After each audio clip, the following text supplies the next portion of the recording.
క్షేత్రపాలక సమర కౌతుక ఖడ్గ చాలక రక్షకం క్షాత్రనాయక స్ఫూర్తిదాయక కార్య సాధక దక్షకం గురు ప్రహర్షణ కారకం మమ పుత్ర సన్నిభమాయకం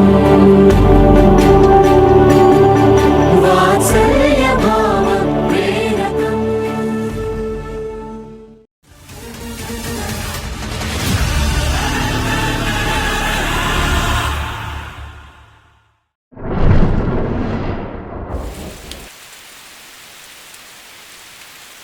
తక్షక జాతి పాము ఒకటి నా భార్య సఖిని కరిచింది. దాని తీవ్ర విషం వల్ల నా భార్య ఇప్పుడు చావుతో పోరాడుతుంది. తను బతకడానికి ప్రపంచంలో మందే లేదు. కానీ మనిషికి చావు లేక ఉండడానికి మీ నాన్న విక్రమ్ వేరియంట్ ఎక్స్పెరిమెంట్ చేస్తున్నారని తెలిసింది. జాక్ని ఆ ఎక్స్పెరిమెంట్ అడిగినప్పుడు వద్దనడంతో తీవ్ర కోపం వచ్చి ఎలాగైనా మీ దగ్గర నుండి లాక్కోవాలని ఎంతో మందిని చెప్పారు. ఇప్పుడు సఖీ పరిస్థితి ఎంతో విషమంగా ఉంది. నన్ను క్షమించండి, నా తప్పు తెలుసుకున్నాను. నాకు నా భార్య బతకడం ఇంపార్టెంట్ అంతే. దయచేసి మీరు మీ నాన్నను ఒప్పించి సఖీకి బతికే మార్గం చూపించండి. ఈ వేరియంట్ ఎక్స్పెరిమెంట్ కోసం మేము ఎందుకు ఇంతలా తప్పిస్తున్నామో నీకు అర్థం కావట్లేదు విజయ్. నువ్వు ఒకరి ప్రాణం కోసం మాత్రమే ఆలోచిస్తున్నావు, కానీ మా నాన్న ఈ భూమి గురించి ఆలోచిస్తున్నారు. ఆయన పూర్తి చేయాల్సిన పని చేసినంత వరకు వేరే ఏం ఆలోచించారు. అసలుకే వేరియంట్ టీం ఎన్నో అవరోధాలు ఎదుర్కొంటున్నారు. అయితే మీకు నేను హెల్ప్ చేస్తాను ఏదో విధంగా. Just save my wife's life. ఇందులోకి రావడం చాలా కాంప్లికేటెడ్ విజయ్, చాలా కష్టం ఉంది. నా సఖీని కాపాడుకోవడానికి నేను ఎంతటి కష్టాన్నైనా వచ్చుకుంటా, ఎలాంటి ప్రళయాన్నైనా ఎదుర్కొంటా. ప్రళయ ఉద్భవ ప్రజ్వల హోమం ఆవిర్భం పంచభూత నాశనం భూమి వినాశనం. చీకటే చాలదా ధర్మముకే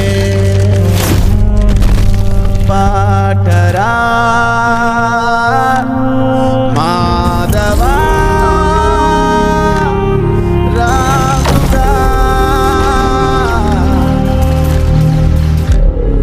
మరచితివేమో మాటని ఇది కాదా కలికాలం ఇక చాలి పెను శాపం వెలిగేనా మహాపాపం సరిపోదా వరవేదం మాధవా.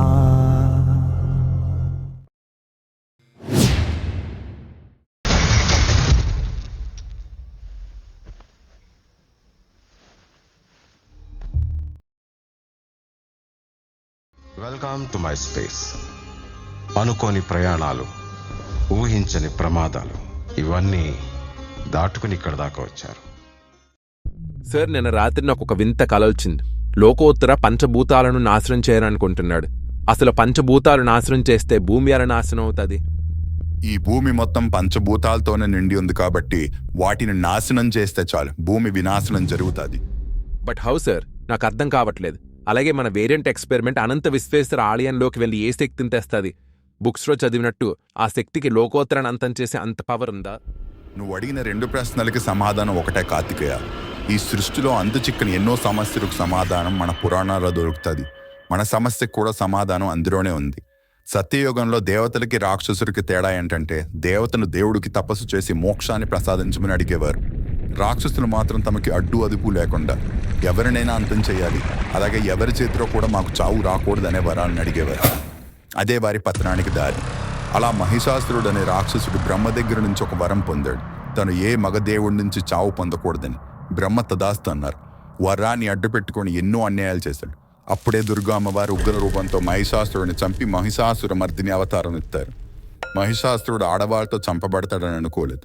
మహిషాసురుడు చావుతో దేవతల మీద పగ పెట్టుకుంది అతని చెల్లి మహిషి. తపస్సు చేసి బ్రహ్మ దగ్గర నుండి ఒక వరం పొందింది. తను చావాలంటే కేవలం శివుడు విష్ణువుకి పుట్టిన బిడ్డ వల్లే అని కోరుకుంది. శివకేశవులకు బిడ్డ పుట్టడం అసంభవని భావించింది. బ్రహ్మ సరే అన్నారు. వరం పొందడం ఆలస్యం. ఇక ముల్లోకాలను ఒక ఆట ఆడుకుంది మహిషి. మహిషి చావాలంటే శివ విష్ణువులకు బిడ్డ పుట్టాలి. అందుకు విష్ణువు శివుడి కోరిక మేరకు మోహిని అవతారంతో ప్రత్యక్షమవుతారు. ఆ రూపాన్ని చూసినప్పుడు శివుడి యొక్క వీర్యం స్ఖలనం అవుతుంది. అది ఒక మహత్తమైన ప్రాంతంలో పడుతుంది. అక్కడే అయ్యప్ప జననం జరుగుతుంది. అయ్యప్పే మహిషిని సంహరిస్తారు. అయితే శివుడి వీర్యం ఒక బిందువు మాత్రం ఒక జ్వాలలా ఏర్పడింది. మళ్ళీ ఎప్పుడైనా రాక్షస ఆగడాలు ఎక్కువైతే ఆ జ్వాలతో సులువుగా రాక్షసుడిని చంపవచ్చని ఆ జ్వాలని అక్కడే ఒక ప్రదేశంలో దాచారు ఋషులు. అదే అనంత విశ్వేశ్వర ప్రాంతం. కాలం గడుస్తున్న కొద్దీ దుర్మార్గులు ఆ జ్వాలని స్వార్థం కోసం వాడతారేమో అని అనంత విశ్వేశ్వర ఆలయాన్ని విశ్వకర్మ ఎంతో మాయాజాలంతో విభిన్నంగా కట్టారు. ఏ రాక్షసుడు మానవుడు లోపలికి వెళ్ళలేరు, వెళ్తే తిరిగి రాలేరు. దేశానికి గొప్ప ప్రళయం వచ్చినప్పుడు మాత్రమే దాన్ని వాడడానికి ఒక మార్గం రాశారు శివకేశవ పురాణంలో. భూమిలో ఏది శాశ్వతం కాదు, కేవలం పంచభూతాలు మాత్రమే శాశ్వతం. పంచభూతాలంటే నిప్పు, నీరు, భూమి, గాలి, ఆకాశం. ఈ 5 ఎప్పటికీ తరగవు. తరిగితే ఈ లోకమే ఉండదు. అసలు పంచభూతాలు మానవ మనుగడికి ఎంతో ముఖ్యం. ఎలాగంటే మనిషి తల్లి గర్భంలో ఏర్పడేదే ఎనర్జీ వల్ల. అదే నిప్పుకి ప్రతీక. మానవుడి శరీరం అంతా రక్తంతో నిండి ఉంది. అదే నీటికి ప్రతీక. గాలి పీల్చకపోతే ప్రాణమే ఉండదు. పీల్చే గాలి వాయువుకి ప్రతీక. పుట్టినవాడు ఎవడైనా సరే భూమే వాడిని మోస్తుంది. అలాగే అనంత విశ్వమైన ఆకాశం లేకపోతే సృష్టి లేదు. సృష్టి లేనప్పుడు మానవుడు ఎలా ఉద్భవిస్తాడు? అలా పంచభూతాలు మన శరీరంలో కొలు ఉన్నాయి. పంచభూతాలకు అతీతంగా ఉన్నది ఈ ఆత్మ. అది అంతం లేనిది. అందుకే ఆత్మ మాత్రమే అనంత విశ్వేశ్వర ఆలయంలోకి వెళ్లేలాగా విశ్వకర్మ ఆలయాన్ని సృష్టించారు. మనిషి శరీరం నుంచి ఆత్మ బయటికి రావడానికి పంచవేదాల్లో ఒక ప్రక్రియని అమర్చారు. ఆ ప్రక్రియ వాడే మనిషి ఆత్మని బయటికి తెచ్చాం మనం ఎంతో కష్టంతో. ఇప్పుడు అనంత విశ్వేశ్వర ఆలయానికి ఈ వేరియంట్ ఆత్మని పంపిస్తాం.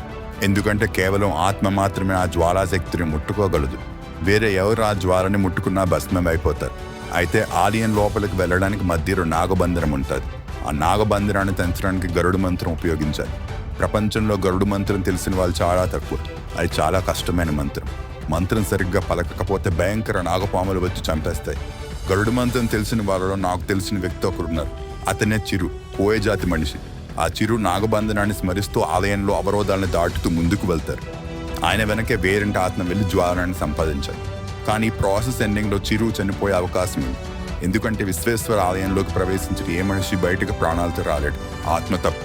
కానీ లోకాన్ని కాపాడటానికి చిరు ఈ సాహసానికి ఒప్పుకున్నాడు. కాబట్టి సూర్య వేరియంట్ చిరు ఈ సాహసాన్ని విజయవంతంగా పూర్తి చేసి జ్వాలాన్ని తెస్తేనే లోకోత్తరాన్ని చంపే అవకాశం ఉంటుంది. కాశీపుర శంభో లయ కింకర ప్రణవాక్షర నిటలాక్షరి శంభో అజతాండవ భుజడిండిమ అఘోరా అహంభో శివ మంగళ భవ పింగళ దిగంబర స్వయంభో నటరాజ విరాజమాన కాద సర్వభూషణ పినాకపాణి పల్లవ ప్రచండ చండధారిణ వాటి వాటి కాపురాధినాథ బాలలోచన పటాన్మూప కంఠలుంట విశ్వనాథ పాహిమా.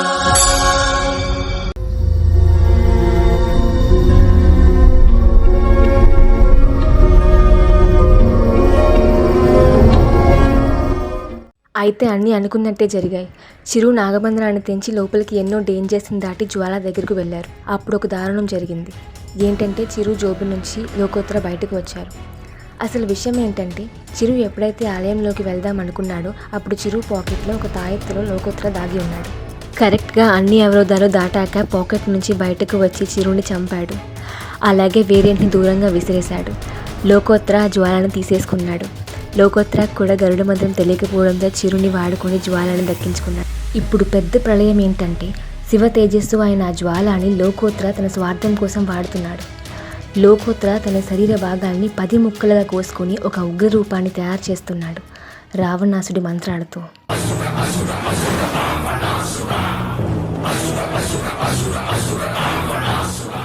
ఆ రూపానికి 10 తలల క్రూర రాక్షసుడు అయిన రావణాసుడి శక్తులు కలగాలని కోరుకుంటున్నాడు. శివ తేజస్సు అయిన జ్వాలాన్ని ఆ రూపానికి తగిలిస్తే ఇప్పటి వరకు కని విని ఎరుగని ఒక క్రూర రాక్షసుడు భూమి మీదకు ఉద్భవిస్తాడు. అప్పుడు లోకోత్తర కూడా ఆ అసుర శరీరంలోకి కలిసిపోతాడు. అదే కనుక జరిగితే లోక వినాశనం తప్పదు. విశ్వ విశ్వనాయక రాజ్య రాజ్య పాలక వేల వేల కోట్ల అగ్ని పర్వతాల కలయిక శక్తి శక్తి సూచిక యుక్తి యుక్తి పాచిక సహస్ర సూర్య సాగరాలు ఒక్కటైన కదలిక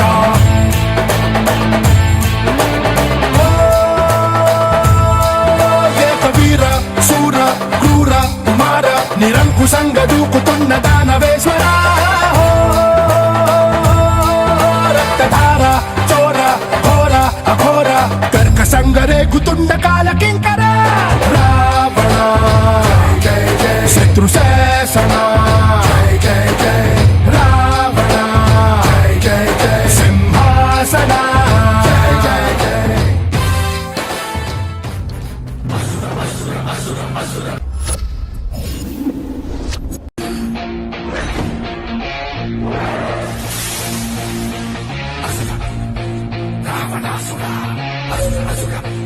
రావణాసురా